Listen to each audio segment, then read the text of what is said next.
Hello. जय हिंद बच्चों।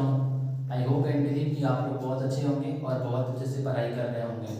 तो बच्चों, हम कल वीडियो नहीं दे सके थे आप लोगों को, किसी कारणवश हम वीडियो रिकॉर्ड नहीं कर पाए थे कल, तो इसलिए आप लोगों को कल वीडियो नहीं मिला। इसके लिए बहुत बहुत सॉरी। तो आज हम उसी अरिथमेटिक प्रोग्रेशन पढ़ रहे थे, तो उसी क्वेश्चन को कुछ और क्वेश्चन देखे हैं, कुछ और टाइप के। तो जितना भी क्वेश्चन देखे थे, आई होप कि आप लोगों ने उस क्वेश्चन को फिर से रिवाइज किया होगा और फिर से उसको सॉल्व किया होगा। तो बच्चों, आज हम एक और क्वेश्चन देखेंगे कि एक क्वेश्चन है कि 7 से विभाज्य 3 अंकों वाली संख्याओं की संख्या ज्ञात करें। यहाँ यानी कि बोल रहा है 7 से विभाज्य 3 अंकों वाली कितनी संख्या है, या 3 अंकों की ऐसी कितनी संख्या जो 7 से विभाज्य होगी। ठीक है, तो 3 अंकों वाली संख्या स्टार्ट कहाँ से होती है? सबसे पहले 3 अंकों वाली सबसे छोटी संख्या क्या होती है? 3 अंकों वाली सबसे छोटी संख्या क्या होती है? तो सबसे पहले हम लिखते हैं यहाँ पे कि 3 अंकों वाली सबसे छोटी संख्या, सबसे छोटी संख्या। तो 3 अंकों वाली सबसे छोटी संख्या क्या होती है? आप लोगों को पता होगा 100। ठीक है, क्योंकि 99 या 99 तक तो 2 अंक होगा। ठीक है, और उसके बाद 3 अंक, अंक मतलब क्या? 3 अंक होना चाहिए, 1 2 3। संख्या नहीं बोल रहा है, अंक 3 होना चाहिए उसमें। ठीक है, तो 3 अंक की सबसे छोटी संख्या होती है 100। ठीक, तो हमको बोल रहा है कि 7 से विभाज्य भी होना चाहिए, वो सिर्फ 3 अंकों की संख्या नहीं, वो संख्या जो होगा वो 7 से विभाज्य भी होना चाहिए। तो क्या 100 7 से विभाज्य है? चलिए देखते हैं। 7 से हम भाग देते हैं 100 में, साइड में देंगे, रफ में आपको दिखा रहे हैं 7 भागा 100। तो पहले एक बार में लगेगा 7 3 0, फिर 7 चौक 28, तो बच गया 2। देख रहे हैं यहाँ पे कि हम 2 शेष बच जा रहा है। ठीक है, 2 शेष बच जा रहा है। तो हमको इसको पूरा पूरा विभाज्य करने के लिए ऐसी कौन सी संख्या जोड़नी चाहिए? फिर से सुनिएगा एक बार कि 100 में हम ऐसी कौन सी छोटी से छोटी संख्या जोड़ दें जो कि वो 7 से विभाज्य भी हो जाए और वो 3 अंक की सबसे छोटी संख्या बने जो 7 से विभाज्य हो। ठीक है, तो हम इसमें कौन सी संख्या जोड़ेंगे? देखिए, हम 7 में हमको यदि यहाँ पे 7 रहता, यदि यहाँ पे 7 रहता तो वो 7 से विभाज्य हो जाता है ना। तो यहाँ पहले से 2 है, 2 पहले से शेष बचा है, हमको इसको 7 पुराना है, हमको इसको 7 पूरा करना है। तो हमको 2 में कितना और जोड़ना चाहिए जो कि वो 7 बन जाए। ठीक है, तो हम क्या करते हैं, यहाँ में 7 में 2 माइनस करके देखते हैं। तो 100 में ही जोड़ेंगे ना, जो भी जोड़ेंगे। तो 100 प्लस 7 माइनस 2, 7 माइनस 2, तो कितना हो जाएगा? 100 प्लस 5, यानी कि 105। इससे क्या समझ में आ रहा है कि 105 3 अंकों की सबसे छोटी संख्या है। 105 जो है 3 अंक की सबसे छोटी संख्या है, जिसमें कि 7 से पूरा पूरा भाग लगेगा। वैसे तो 3 अंक की सबसे छोटी संख्या है 100, 3 अंक की सबसे छोटी संख्या है 100, लेकिन 100 7 से पूरा पूरा विभाज्य नहीं है। 100 7 से पूरा पूरा विभाज्य नहीं है, तो सबसे छोटी संख्या है 3 अंक की 105, जो कि 7 से पूरा पूरा विभाज्य है। ठीक, तो यहां पे हो जाएगा 3 अंकों की सबसे छोटी संख्या जो 7 से विभाज्य है, जो 7 से विभाज्य है वो क्या होगा? 105। ठीक है, आप 105 में भाग देके देख सकते हैं। 105 में भाग दीजिए 7 से, पहले एक बार में लगेगा 7, फिर 3, फिर 5 आएगा, 35 कट गया। 15 बार में पूरा पूरा भाग लगा ना 105। तो यहाँ पे हम क्या देख रहे हैं? 105 है। और क्या बोल रहा है? 3 अंक की कितनी संख्या? तो 3 अंक की सबसे बड़ी संख्या क्या होती है? 3 अंक की सबसे बड़ी संख्या क्या होती है? 999। देखिए जितना भी अंक का बड़ी संख्या बोले, 5 अंक की बड़ी संख्या, 6 अंक की बड़ी संख्या, जितना भी बड़ी अंक का संख्या बोले उतना टाइम्स 9, उतना बार 9 लिखेंगे। जय अंक का बड़ी संख्या बोले उतना बार 9 लिखेंगे, और जितना अंक का छोटी संख्या बोले 1 लिख के उससे कम 1 जीरो देंगे, उससे 1 कम 0 देंगे। ठीक है, जैसे हमको 2 अंक का बड़ी संख्या तो 2 को 9 लिखेंगे, और 2 अंक की छोटी संख्या क्या होगा, 2 अंक का पूछ रहा है तो 1 लिखेंगे, और 2 से कम यानी 1 जीरो 10। ठीक है, समझ में आया होगा आपको।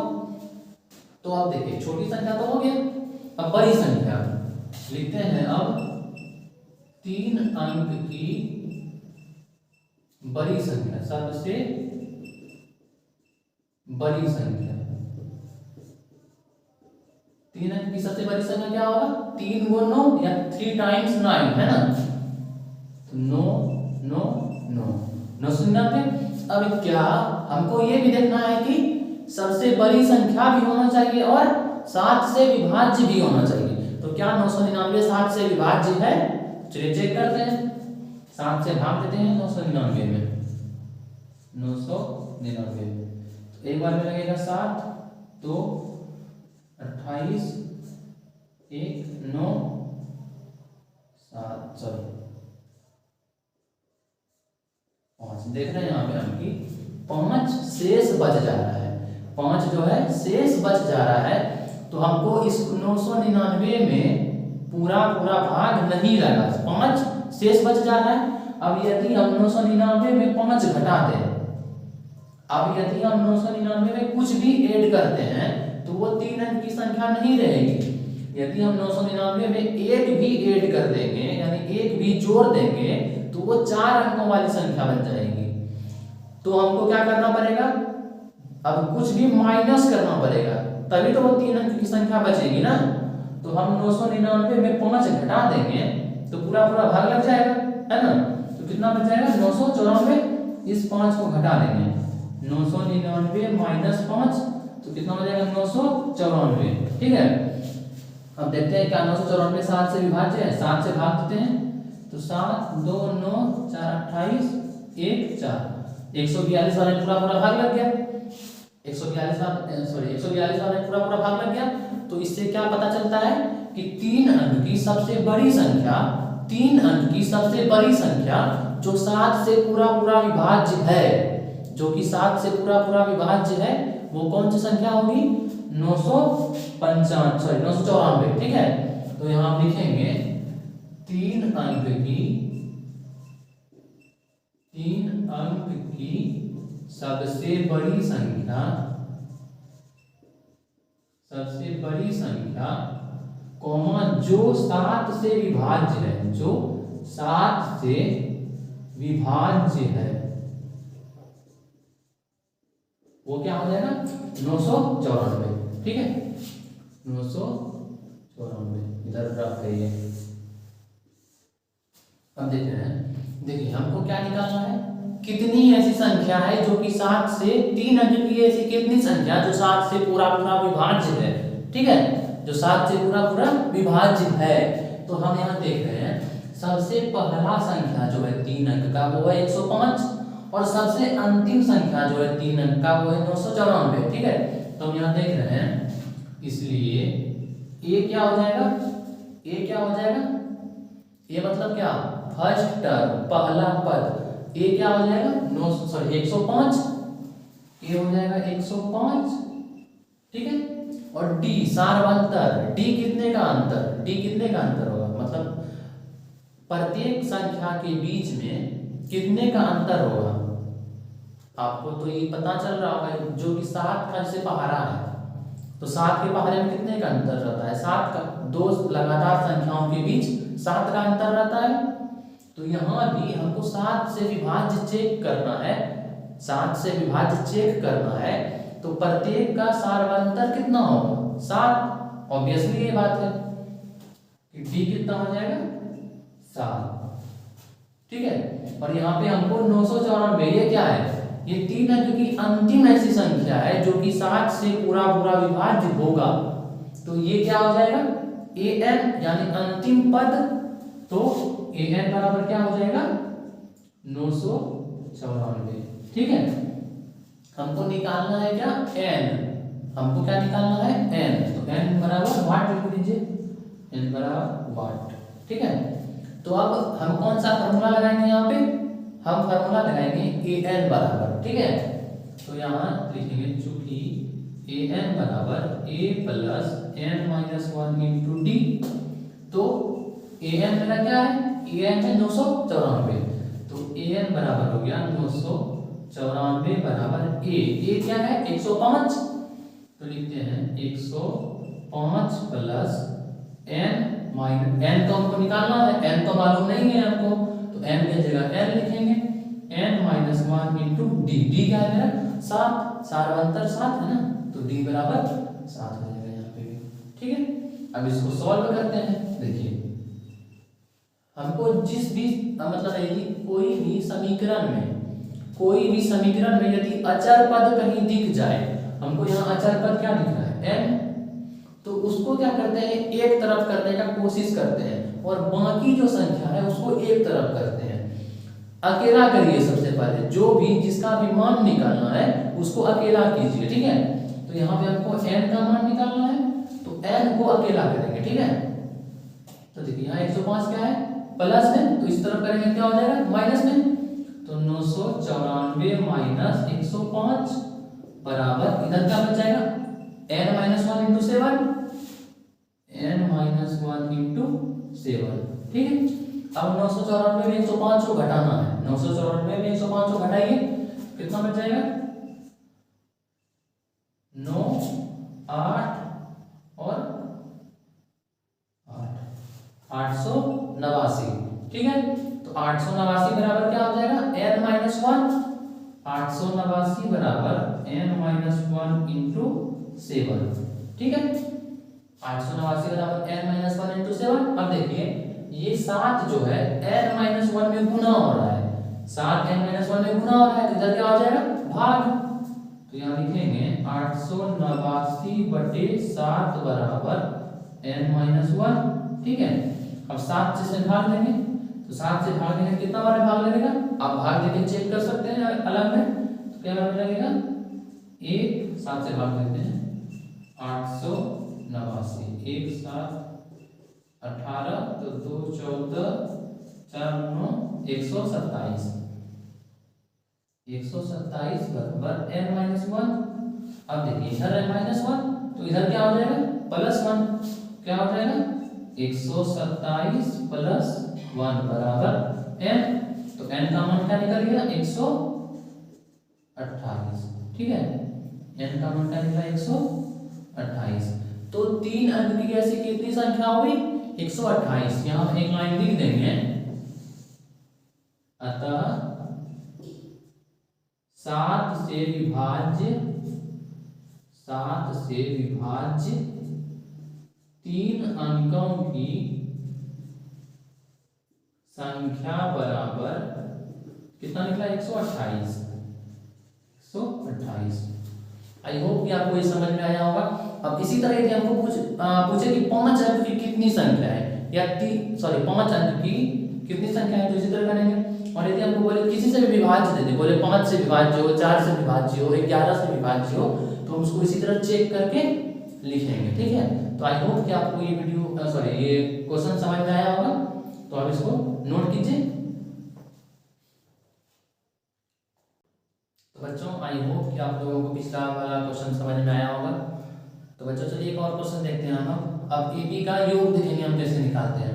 अभी तक तो हम देख रहे थे कि हम किसी भी एपी का अंतिम पद कैसे निकालते हैं, हम कैसे डी निकालते हैं, कैसे एन निकालते हैं। ठीक है, तो अब हम देखेंगे कि कैसे हम योग निकालते हैं। ठीक है, तो चलिए देखते हैं।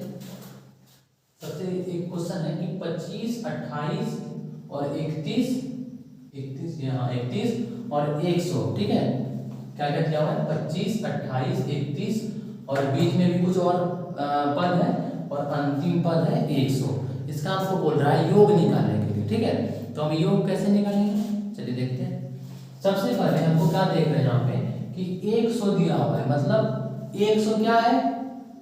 सबसे पहले देखते हैं कि योग का जो सूत्र होता है, योग का जो सूत्र होता है एस एन बराबर एस एन। एस एन का मतलब होता है sum of N terms, sum of N terms, ठीक है। एस एन इसलिए हम लिखते हैं कि एन पदों का योग, एस एन मतलब एन पदों का योग। एस एन बराबर फॉर्मूला होता है एन बटे 2 into 2a plus n minus 1 into d. ये फॉर्मूला याद है आप लोगों को? आई होप कि बहुतों को याद भी होगा, ठीक है। तो जिनको भी याद नहीं है ये फॉर्मूला याद कीजिएगा, ठीक है। जितने भी फॉर्मूले हैं सभी बहुत जरूरी है, ठीक है, आपको याद रखना चाहिए, रहना ही चाहिए। तो एस एन बराबर होता है एन बटे 2 into 2a plus n minus 1 into d, ठीक है। तो किसी भी जो एपी में दिया है कोई सा भी सीरीज, हमको यदि उसका सम निकालने बोले, यदि हमको उनका योग निकालने के लिए बोले, तो हमको क्या क्या होना चाहिए? हमको होना चाहिए n पता होना चाहिए। n मतलब कितना पद है, कितना पदों का योग निकालना है, हमको n पता होना चाहिए। a पता होना चाहिए, a मतलब उसका पहला पद क्या है, हमको a पता होना चाहिए। और n पता, n तो बोल दीजिए, n पता होना चाहिए और d पता होना चाहिए। d मतलब सार्वअंतर पता होना चाहिए, कॉमन डिफरेंस, ठीक है। तो d भी पता होना चाहिए। तो चलिए यहाँ पे हमको क्या क्या पता है? 25, 25 मतलब ये क्या है? a बराबर 25। क्या लिखते हैं? a बराबर 25, ठीक है। हमको दूसरा पद भी पता है 25, 28, 33, तो हमको d पता चल जाएगा। d बराबर क्या होता है? d बराबर क्या होता है? d कैसे निकालते हैं? दूसरे पद में पहले पद को घटाकर। तो 28 में 25 घटाते हैं, तो d बराबर क्या हो जाएगा? 28 माइनस 25 बराबर 3।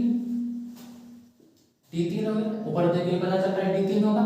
और 100 सॉरी बच्चों, 100 है क्या अंतिम पद, यहां लिखते हैं an बराबर 100, ये 100 है, ठीक है। तो सबसे पहले हमको क्या निकालना है? सबसे पहले हमको क्या निकालना पड़ेगा? हम देख रहे हैं हमको n मालूम नहीं है, n मालूम नहीं है, तो सबसे पहले हमको n निकालना होगा, क्योंकि a तो पता है, a पता है और d भी पता है, हमको n पता नहीं है। तो हम सबसे पहले n कैसे निकालेंगे?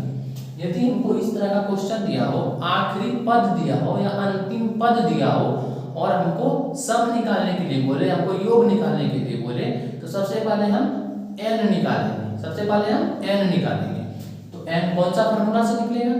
तो an का फॉर्मूला लगाएंगे यहाँ पे। तो an बराबर क्या होता है? an बराबर a plus n minus 1 into D. सबको सूत्र याद होना चाहिए ये भी। तो अब सबका मान रखिए यहाँ पे। an का मान क्या है? 100, तो यहाँ लिखते हैं 100 बराबर a का मान क्या है? 25, 25 प्लस n निकालना है, तो n minus 1 into D, D क्या है मेरा? 3। तो अब इसको हल कीजिए। 25 को सबसे पहले इधर करेंगे, तो क्या हो जाएगा? 100 माइनस 25, 100 माइनस 25 बराबर n माइनस 1 इंटू 3, ठीक है। अब 100 में 25 घटाएंगे और 3 इधर क्या है? गुणा में, इसको इस तरफ लाएंगे तो भाग हो जाएगा, तो क्या हो जाएगा? 75, 100 में 25 घटा तो 75 बटे 3 बराबर n माइनस 1, ठीक है। 3 को इधर करेंगे तो इधर n माइनस 1 बचेगा, n माइनस 1 लीजिए। तो अब 3 से भाग देंगे 75 में, कितना बार में लगेगा? 25 बार में। आप लोग भाग के भी दे सकते हैं, वैसे 25 गुना 3 75 होता है, ठीक है। ये बेसिकली है, याद होना चाहिए। तो 25 बराबर n माइनस 1, ठीक है। तो अब देखिए इधर माइनस 1 है, तो इधर क्या हो जाएगा? प्लस 1, तो क्या हो जाएगा? 25 प्लस 1 बराबर n, तो इसलिए n बराबर 26। तो n का मान क्या निकल गया? 26। हमको निकालना है Sn, तो अब Sn का फॉर्मूला लगाएंगे, क्योंकि Sn बराबर n बटे 2 into 2a plus n minus 1 into d, ठीक है। अब सबके जगह मान सबका रखिए, तो क्या हो जाएगा? s कितना पद निकला? 26, तो s 26 मतलब क्या होगा? 26 पदों का योग। s 26 मतलब क्या होगा? 26 पदों का योग। तो s 26 बराबर हो जाएगा n बटे 2, मतलब n का मान निकला है 26, 26 बटे 2 इंटू 2a, तो 2 गुना a का मान क्या है मेरा? a का मान है 25, तो 2 गुना 25 प्लस n का मान फिर से 26, 26 माइनस 1 इंटू डी, डी का मान कितना है 3।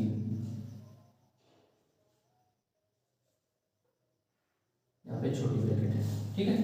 अब इसको हल करते हैं, क्या हो जाएगा 26/2 क्या हो जाएगा 13, 13 इंटू और 2 गुना 25 क्या हो जाएगा 50 प्लस, अब 26 में एक घटाएंगे कितना बच जाएगा 25। आप डायरेक्ट भी गुना करके भी यहाँ लिख सकते हैं, 25 गुना 3 75 होगा। आप डायरेक्ट यहाँ 75 भी लिख सकते हैं, तो हम शुरू से कर रहे हैं 25 गुना 3, ठीक है। तो अब क्या हो जाएगा 13, अब देखिए 50 प्लस 75, ठीक है। तो 13 गुना 50 और 75 कितना हो जाएगा 125, ठीक है। और 125 गुना 13 करेंगे कितना हो जाएगा 2 16 25, ठीक है। तो बच्चों आई होप कि आपको समझ में आया होगा ये वीडियो, ये क्वेश्चन। तो बच्चों यदि इस तरह का क्वेश्चन दिया हो और यदि हमको आखिरी पद दिया हो, यदि आखिरी पद दिया हो और हमको SN निकालने के लिए बोले, तो सबसे पहले क्या करेंगे, सबसे पहले हम n निकालेंगे, सबसे पहले n निकालेंगे फिर SN निकालेंगे, ठीक है। यदि हमको आखिरी पद दिया हो और सीरीज कोई सा भी पता हो, तो सबसे पहले हम n निकालेंगे। तो बच्चों वीडियो रोक के नोट कीजिए जल्दी से। आई होप कि आप लोगों को पिछला क्वेश्चन समझ में आया होगा। तो बच्चों अब हम एक और टाइप का क्वेश्चन देखेंगे। यदि हमको पद दिया हो, यदि हमको कोई सीरीज हो पता हो और हमको योग भी दिया हो, यदि हमको कोई सीरीज पता हो AP का और हमको योगफल भी पता हो और हमको बोले कि कितना पद है इसमें, और पूछे हमको कि कितना पद इसमें जुड़ा हुआ है, मतलब n पूछे, मतलब n निकालने के लिए बोले, तो हम n को कैसे निकालेंगे चलिए देखते हैं। सबसे पहले हम देख रहे हैं सीरीज क्या है 3 5 7, ठीक है। सीरीज क्या है 3 5 7 और उसका योग कितना दिया हुआ है 120, योग दिया है 120 और हमको पूछ रहा है कि इसमें कितने n है, यानी कितने पद हैं। तो हम कैसे निकालेंगे, सबसे पहले जो जो हमको दिया हुआ है उसको लिखते हैं। देख रहे हैं 3 क्या है a प्रथम पद, तो लिखते हैं यहाँ पे a बराबर 3, ठीक है। और d फिर हम यहाँ पे कौन सा फॉर्मूला लगाएंगे, यदि हमको योग वाला पूछे, योग वाले में SN का फॉर्मूला लगाएंगे, और देख लेंगे हम यदि योग दिया हो SN का फॉर्मूला लगाएंगे, और यदि योग नहीं दिया हुआ हो तो AN का फॉर्मूला लगाएंगे, ठीक है। तो यहाँ पे योग दिया हुआ है तो हम SN वाले फॉर्मूले से इसको हल करेंगे, ठीक है। तो a बराबर 3, ठीक, और d कितना हो जाएगा, d बराबर क्या होता है a2 माइनस a1, तो a2 क्या है 5 और a1 क्या है 3, तो d बराबर क्या हो जाएगा 5 माइनस 3 बराबर 2, ठीक है। और हमको योग दिया हुआ है, योग मतलब SN बराबर 120, ठीक। तो हम कौन सा फॉर्मूला लगाएंगे SN बराबर, तो यहाँ लिखते हैं चूंकि SN बराबर n/2 into 2a plus n minus 1 into d, ठीक। अब सबका जो जिसका मान पता है सबका मान रखते हैं यहाँ पे। SN बराबर कितना है 120, तो SN बराबर 120 रखिए, 120 बराबर n/2, n का मान तो हमको पता नहीं है तो n की जगह n रखेंगे, n/2 इंटू 2a, तो 2 गुना a का मान क्या है 3, तो 2 गुना 3, आप डायरेक्ट भी यहाँ पे गुना करके भी लिख सकते हैं, ठीक है। वैसे आप स्टेप वाइज चाहिए तो अच्छा रहेगा, वैसे हम डायरेक्ट भी गुना करके लिख सकते हैं। तो 2 गुना 3 इंटू n माइनस 1, तो हमको n का मान मालूम नहीं है, तो n माइनस 1 इंटू d का मान क्या है 2, ठीक है। जिसका भी मान हमको पता था वो मान रखती है, ठीक। अब हम यहाँ क्या देख रहे हैं n/2 जो है, ये 2 जो है इस पूरे में गुना हो रहा है, n/2 जो है इस पूरे में, तो इस ब्रैकेट का मतलब क्या हुआ, यहाँ जो ब्रैकेट है n/2 जो है इस पूरे में गुना हो रहा है, ठीक है। n बटे 2 पूरे में गुना हो रहा है तो हम क्या करेंगे, इसको इस 2 को इस तरफ हम गुना कर देंगे। कोना कोनी गुना होता है ना, तो हम इस 2 को 120 में गुना कर देंगे। ठीक, तो क्या हो जाएगा 120 गुना 2 240 बराबर इधर क्या बच जाएगा n इंटू 2 गुना 3 क्या हो गया 6 सॉरी यहाँ प्लस होगा तो 6 प्लस n माइनस 1 इंटू 2 तो n माइनस 1 इंटू 2। यहाँ तक ठीक है। अब आगे भी हल करते हैं तो क्या हो जाएगा 240 बराबर n इंटू 6 प्लस, अब देखिए ये 2 जो है n और -1 में गुना हो रहा है तो 2 को n-1 में गुना करते हैं, क्या हो जाएगा 2n और -2। यहाँ तक ठीक है।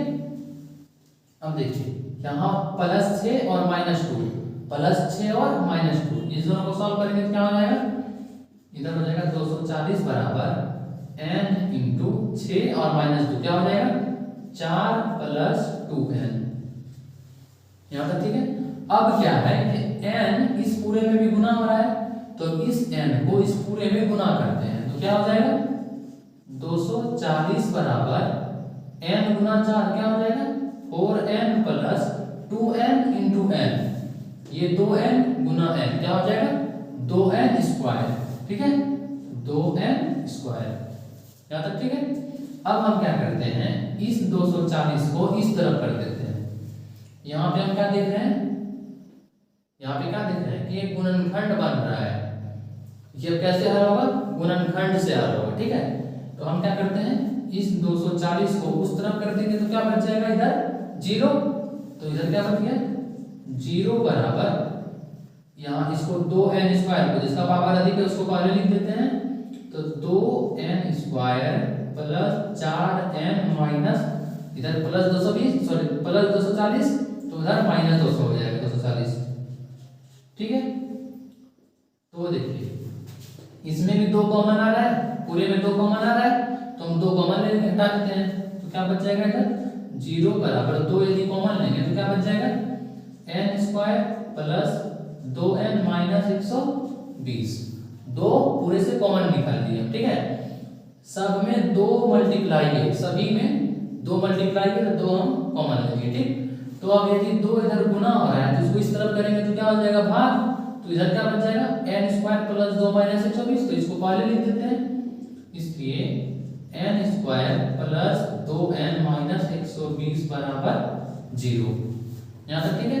अब इसका हम गुणनखंड कैसे करेंगे, हम इसका गुणनखंड 2 तरह से कर सकते हैं, एक सिंपली गुणनखंड कर सकते हैं और एक जिस तरह आपने द्विघात बहुपद में अल्फा बीटा जिस तरह निकालते थे ना, पहले t निकालते थे फिर मूल निकालते थे x निकालते थे, तो हम चाहें तो उसको उस तरह से भी हल कर सकते हैं और चाहे तो डायरेक्ट गुणनखंड भी कर सकते हैं। यदि हम द्विघात बहुपद की तरह से हल करते हैं तो ज्यादा लंबा प्रोसेस लगेगा और यदि गुणनखंड करते हैं तो छोटा समय बन जाएगा। ठीक है, तो हम क्या करेंगे गुणनखंड करेंगे यहाँ पे। तो आई होप कि आप लोगों को गुणनखंड पता होगा, लेकिन जिनको भी गुणनखंड नहीं है पता तो चलिए हम देखते हैं, जल्दी से देखेंगे कैसे गुणनखंड करते हैं। यदि हमको द्विघात बहुपद दिया हो, द्विघात बहुपद की तरह का ये दिया हो टर्म हो यहाँ पे, तो इसको हम कैसे गुणनखंड करते हैं, जो भी पावर 2 वाले का गुणांक है, जो भी पावर 2 वाले का गुणांक है, पावर 2 वाला क्या है n स्क्वायर, स्क्वायर वाले का जो भी गुणांक है, यहाँ पे स्क्वायर वाले का क्या गुणांक है 1, n के आगे क्या है 1, और जो अंतिम अचर पद हो, जो अचर पद हो, मतलब अचर पद मतलब जिसका मान नहीं बदलता है ना, तो यहाँ पे अचर पद क्या है, चिन्ह को छोड़ दीजिए अभी, चिन्ह वैसे तो 120 माइनस 120 है लेकिन चिन्ह को नहीं देखना है अभी, क्या है सिर्फ 120। तो हम क्या करते हैं n स्क्वायर का गुणांक और अचर पद दोनों को गुणा करते हैं। n स्क्वायर का गुणांक 1 है और 120 है तो 120 गुना 1 क्या होगा 120, और हम 120 का जितना भी गुना करके आया 120 और ये n स्क्वायर का जो गुणांक है तो 120 का जो मतलब गुना करके जो आया 120, इसका हम क्या करेंगे अभाज्य गुणनखंड करेंगे। तो चलिए इसका अभाज्य गुणनखंड करते हैं तो क्या होगा 2 से पहले भाग देंगे तो 60, फिर 2 से 30, फिर 2 से 15, फिर 3 से 5, इसका अभाज्य गुणनखंड क्या होगा, 2 गुना 2 गुना 2 गुना 3 गुना 5। ठीक, तो जो भी अभाज्य गुणनखंड करके आया, जो भी अभाज्य गुणनखंड करके आया, हमको उसी से बीच वाले पद को पुराना है। बीच में क्या है, प्लस 2m है ना, तो इसी को हमको या तो जोड़ के या तो घटा के, या तो जोड़ के या तो घटा के इस बीच वाले पद को पूरा करना है। ठीक, तो हम देखते हैं कोई ऐसा 2 पेयर बनाना है, 2 जोड़ा बनाना है, जिससे कि या तो जोड़े या तो घटाए तो हमको 2 पुर जाए। ठीक, तो देखते हैं कोई जोड़ा बन रहा है, 2 गुना 2 हो गया 4, और 4 कौन कौन सा जोड़ा बनेगा, 10 का और 12 का। यहाँ हम क्या देख रहे हैं, यदि हम 2 गुना 5 करें, यदि हम 2 गुना 5 करें तो क्या हो जाएगा 10, और इस 2 ये 2 और एक 3, 2 को 2 और 1 को 3 को गुना करें, ये 2 और ये 3 क्या हो जाएगा, 2 गुना 2 4 गुना 3 10 और 12। तो यदि हम 12 और 10 को घटा दें, यदि हम 12 और 10 को घटा दें तो 2 पुर जा रहा है। ठीक है, तो हम क्या करेंगे, एक 12 लेंगे और एक 10 लेंगे, तो यहाँ पे क्या हो जाएगा, या n स्क्वायर को उसी तरह लिखेंगे, n स्क्वायर ही।